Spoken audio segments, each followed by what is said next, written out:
Hey, hey, beloveds. It's Tuesdays with Tawana. I am so grateful to be here on this Tuesday, this 134th episode of Tuesdays with Tawana. I am Dr. Tad, your host and your curator for this moment. We do this podcast building community, one womanist episode at a time. We center Black experience, Black women, femmes, gender expansive. We center just in general, our Black experience. And we share stories. We talk about topics that are impacting us the most. We build community. You come on and feel free to say hey in the chat or questions or comments or concerns, or if you don't agree or have a different thought or opinion, please feel free to share it. Hey, my beautiful sister Tony, I love to see you when you pop up. So you'll hear that those who listen to this later or listen to it as a podcast, I often read the comments to insert other people's voices into this narrative. And of course, being a Black woman podcaster, I will continue to insert my voice and talk about the thing. If the thing is happening, life is lifing, math ain't mathin', all of that. That's what we do here. We bring it to the forefront. Mother Carolyn, it is such an honor, and I'm so pleased to see your beautiful face in this picture. Um, yeah, haven't had a chance to hear your voice in a couple of days, but um, thank you for sharing your healing journey and getting stronger and better every day. Your community loves you. Soul to Soul Sisters sends their love. So let me offer a few disclaimers and then we're going to get started. So this is Dr. Tad. Tuesdays with Tawana falls under the Dr. Tad Enterprises umbrella. So I am involved with different organizations and I have an opportunity to represent other organizations for such a time. But today it's my voice, my podcast, my experience, and my views don't necessarily reflect the views of others, which I hope they do, because then I shouldn't be rocking with them, right? So, but just to add that disclaimer for today, as we know, it's Breast Cancer Awareness Month and Domestic Violence Awareness Month, and there is, I think it was Mental Health Awareness Week. There's queer awareness. I don't know the typical awareness month, but LGBTQIA plus. And then we also have our Hispanic and Latin Heritage Month as well. So there's a lot going on, but I just wanted to name that and insert that into this narrative. Oh, thank you, Tony. I appreciate it. Oh, and Mother Carolyn, you are being sent some love and some hearts. So let's get started. I have the honor of being in Denver right now, and I am at our strategic planning retreat. So as we close out 2023 and look forward to 2024, we are strategizing and doing what we need to do to meet the needs of the community. Um, so that's where I am, but I have a little time to spare, and I chose to spend it with you on today. So I wanted to talk a bit about, I'm focusing on domestic violence awareness. I will mention I represent both domestic violence survivor, being a domestic violence survivor, and breast cancer metastatic survivor. And both of those have many crossroads and intersections. Um, that impact the Black community in particular in daunting ways, in adverse ways. Our numbers, the disparaging numbers um, that are presented to us quite often is yeah, it's not as accurate as it could or should be, especially when it comes to our community, because there are times when in our community we don't talk about cancer in general. We don't talk about our bodies. We don't talk about the beauty and the divinity of our bodies and how we show up as divine beings. There is shame, a lot of shame and guilt when someone is diagnosed with cancer or in a domestic violence, intimate partner violent relationship, and we keep those things hidden and silent, or and we hold that internally, and that is just not good for our health and our well-being. We must learn to release. We must learn to let it go, and not let it go and ignore it, but let it go and work through the process. So today I named this particular episode Broken. Hey, brother, so good to see you. Thanks for being here. And thank y'all for joining with the time shift. We should be operating in Kairos time all the time, right? When all of Black beloveds show up, that's when the thing starts thinking. That's when we begin. That's when spirit shows up. So thank y'all for joining a bit late. So today is broken, and it's not as an identifier, it's not as an adjective, it's not claiming what I am or who we are. It is a term that I want to wrestle with and kind of work through with you during Domestic Violence Awareness Month. So as a survivor of domestic violence, I look back to different situations as to why things happen. Why did I make those choices? Oh, thank you, Tony. She said we're gonna ride with you 10 toes down. I don't care what time I'm riding. That's what I'm talking about. Thank you so much. Um, so being a survivor, I look back. I don't live with regrets. I've said this plenty of times because I am a woman of faith, and I truly believe that in any missteps, mishaps, recklessness, crazy decisions, behaviors, whatever we want to name it for ourselves, that God is there with me. God is a God of justice, restoration, healing, peace, covering, protection, and the list goes on and on. And I I try to be very careful. No, not try. I am very careful about the language that I use when we are talking about domestic violence so that I do not re-victimize the victim. Yet at the same time, there were some terms that I had to that I had to embrace in order to learn to love myself. And not that that situation would never happen again. I don't know. I only know what's happening in the moment. But I had to go back and learn from those experiences, and I was broken. I didn't love myself. I felt disconnected from myself. When we talk about broken, it can take one continuous measure and break, and now it's two separate measures. So I felt like there were all these different silos happening in my life, and they just were not coming together to form the essence of Tawana. And that crack, that break, that opening gave room for someone to come into my world and cause harm. It wasn't my fault.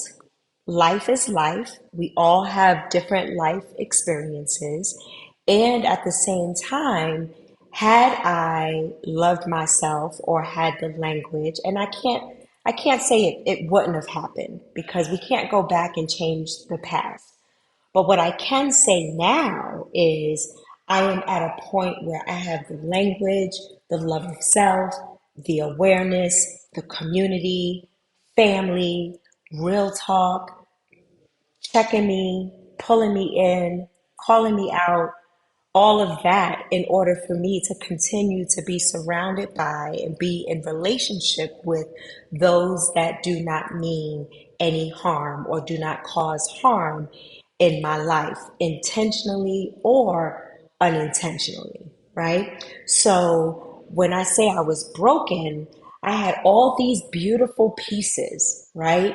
Because you can take these broken pieces and build a beautiful mosaic, but one must know and acknowledge the brokenness in order to say, okay, what am I going to do with these broken pieces, and how can I become whole again?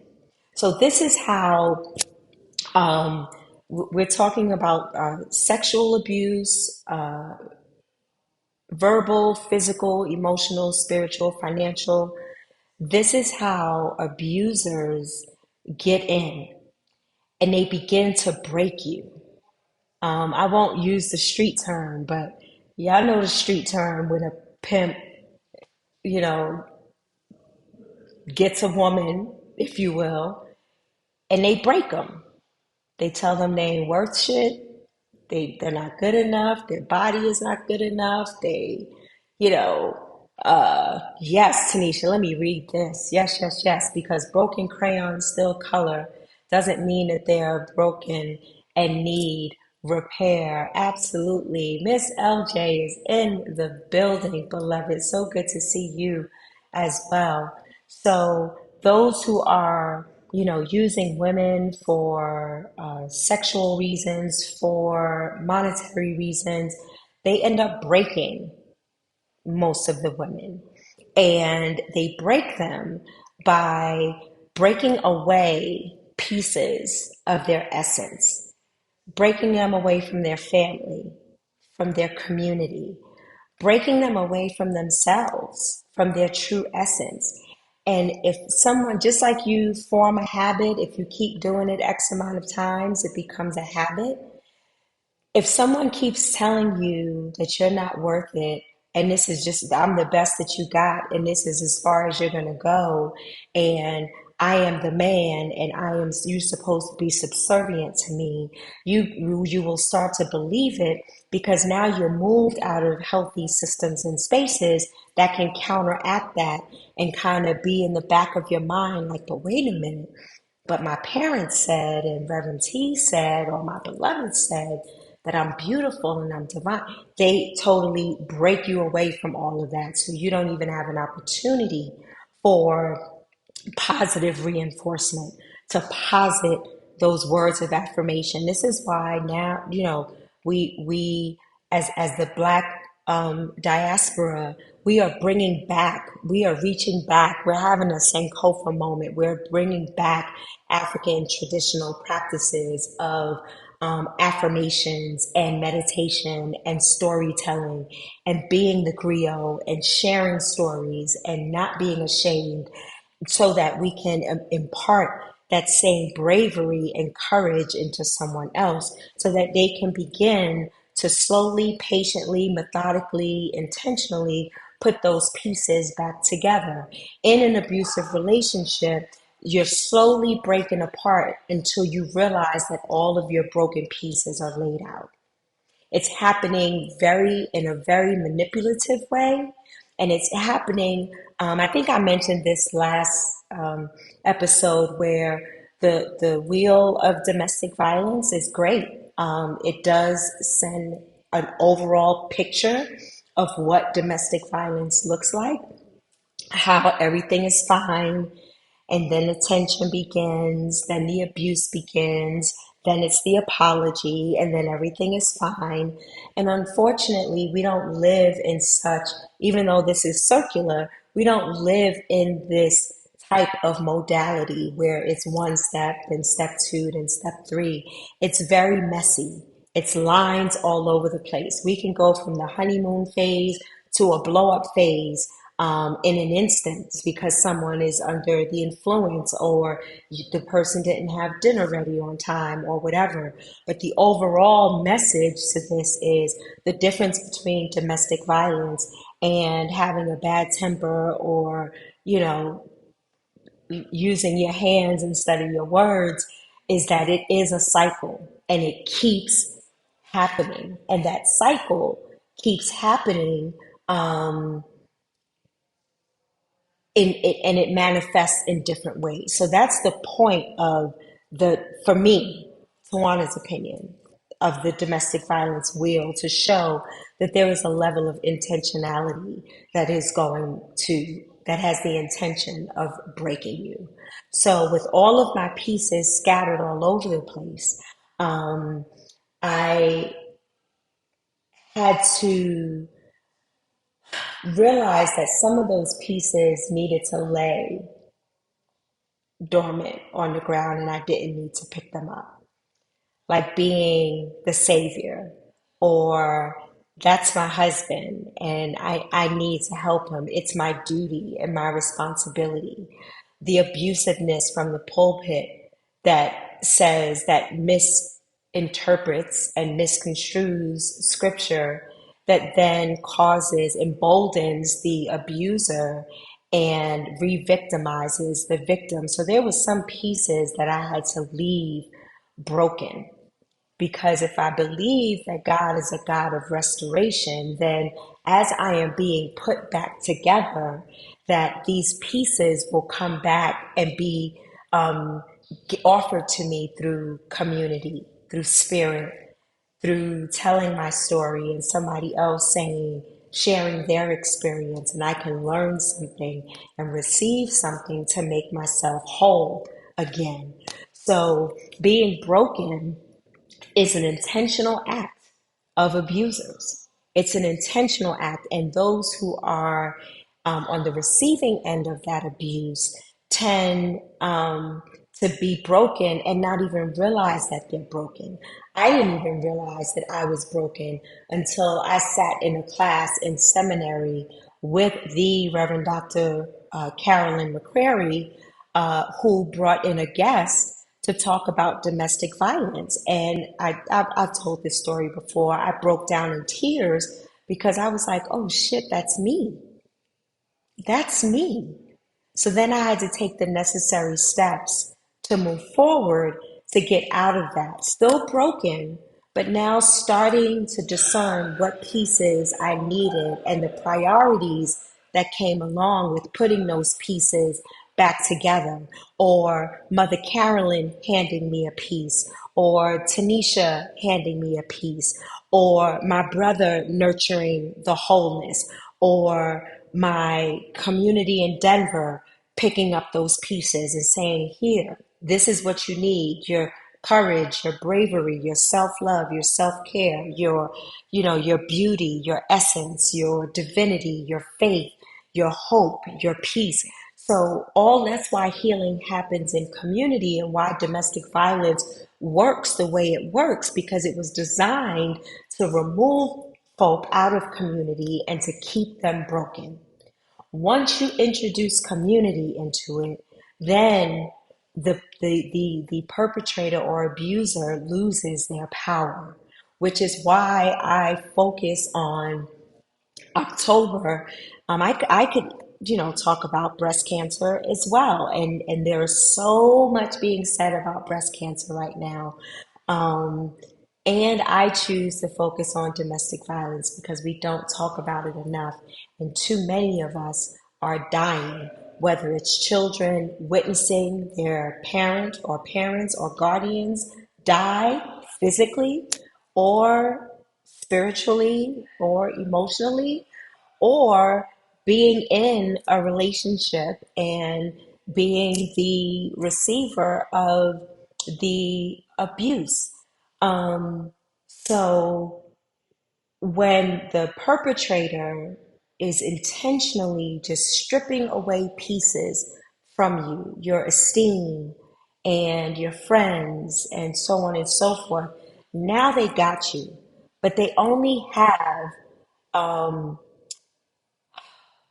almost like a silhouette, right? Because they have taken away the true essence and of you, and they have this silhouette, and they're working that silhouette so that you will never be able to put pieces back together so that you can see your hands, you can own your body, you can have control of your mind, you know your heart is healed. So they're dealing with this silhouette and this person that is not you, because I truly believe I don't have to know you personally to know that you are worthy, to know that you don't deserve any type of abusive behavior, whether it comes from elder abuse to abuse in the church to abuse with an intimate partner. What you do not deserve that. So, okay, that sounds all good, Tawana, but how do we then shift and get someone to really understand their value? And that's the hardest part.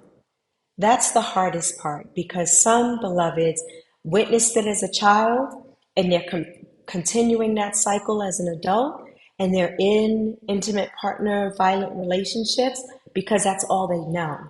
So, how do you sneak in and you are able to posit something different in their mind? And it's hard to do that because the abuser or perpetrator has, the person under watch 24 by 7. So if you send a text, that's dangerous because the perpetrator may have access to that person, the partner's phone, or going on to the a website. You got to clear your cache because then they'll go on and see what websites that you were looking at, or on your iPhone. If you don't turn off your location services, then if you share your location, your abuser, and most likely they will ask for that, they will look at your location to see where, oh, y'all see my Eli? Oh, yes, look at that dimple. Look at that dimple. Yes. So they'll know the location. So how do you and others and community step in without causing harm to self and to the other person? So just like we're picking up pieces and putting ourselves back together, it's discerning and using a moment or two when you do have that moment to say and say affirmations. Like, remember, we say some shitty things to people and re-victimize them. That couldn't be me. I would have done this. What you need me to do? You need me to come to the house? And those things aren't wise. Let me just put this up on the screen so everybody knows. So it's being creative and being someone who is an activist and advocate. It is difficult to just watch someone go through an intimate partner violent relationship and not really be able to do much, right? It hurts. It is disheartening. And you want that person to live and not die at the hands of their abuser. So this is why we do this, to have conversations, to think about what are some things that I can do that are going to keep me safe and keep my beloved safe as I am trying to get them out of their domestic violence relationship. I'll end with this. When I, and just to paint the picture of how it's not easy. It's not easy. So I don't tell my story with a cape on my shoulders. I tell my story with my community on my shoulders and my ancestors at my feet and above me and surrounding me and God right at the center. I tell my story because it's not necessarily my words, it is my experience, and I hope that it will get you to feel differently about domestic violence victims and do something different, even if it's just mentioning it in a post or if you're a pastor, putting it in the bulletin, or if you are a part of a community organization, posting it. If you send out a newsletter, just do a little blurb of the National Domestic Violence Hotline. Um, so those little things, because we have to take it moment by moment, just like the person who is at the receiving end of the abuse. So I had all these resources, had community, had, the plan, the safety plan laid out. The National Domestic Violence Organization in Atlanta was very helpful, but actually implementing it was damn scary and painful. So having to hide my car, having to travel with someone at all times, because usually the abuser is very charismatic and is not going to act up in front of people, because then people can call the police and have them locked up. So they don't want to do that. And they want to make you out to be a liar. So they're going to come forth as charismatic as they want to be. And then behind closed doors, you're going to pay for that, right? So having all of those resources, I still had to go through a very scary time, and I had to give a picture of my abuser to the church leaders, and to the pastor, and to my school, and to security, and I would get voice messages, and I won't name them because I don't have a space after this to help us heal from this moment that might be triggering. But do what you need to do to take care of yourself. Um, I had threatening text messages. I would get 200 calls a day.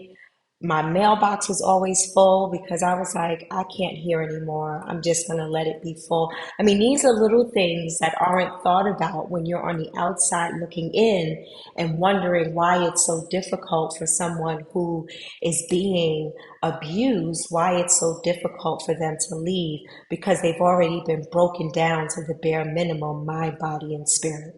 So now it's up to us as community to pick up those pieces and start to put them back together for our beloved, whatever that looks like.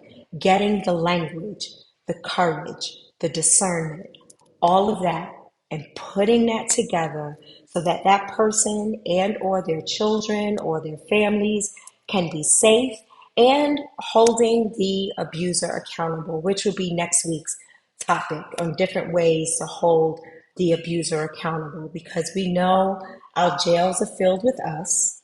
We know that police, unfortunately, will pull out a gun before they try to de escalate. We've seen this time and time again, all on video, and we still don't get justice. Um, we get shot sleeping, we get shot walking, we get shot jogging, we get shot getting Arizona and Skittles, we get shot because of a busted tail light, we get shot and murdered sleeping and out. So it's not that easy just to say, well, call law enforcement, because law enforcement needs some dismantling when it comes to domestic violence, not even reform, because the system is doing what it was designed to do. But calling the police is not just the answer. So, how do we involve community policing and keeping us safe and keeping our beloved safe so that our beloved can put the pieces back together? I want to end with this song. I won't play it because then they'll mute my video, but I do want to read these lyrics to you. It's by Jill Scott. And this is my ode to community, because in the spirit of Ubuntu, I am because you are, and because you loved me through. And many of you did not make me feel um, ashamed, or you encouraged me to take action, even when the court clerks were disrespecting me and demeaning me. The judge demeaned me. Security didn't even see me. And they allowed my abuser just to do all the things that the judge just did not say to do. Um, so let me come back because I got to end. But this is my ode to you. Hey, Lindsay. Oh my gosh, so good to see you. So the song is called Back Together. And Jill Scott says, pieces of me were scattered, blowing in the cold in different directions. Truth be told, but then I look into your eyes.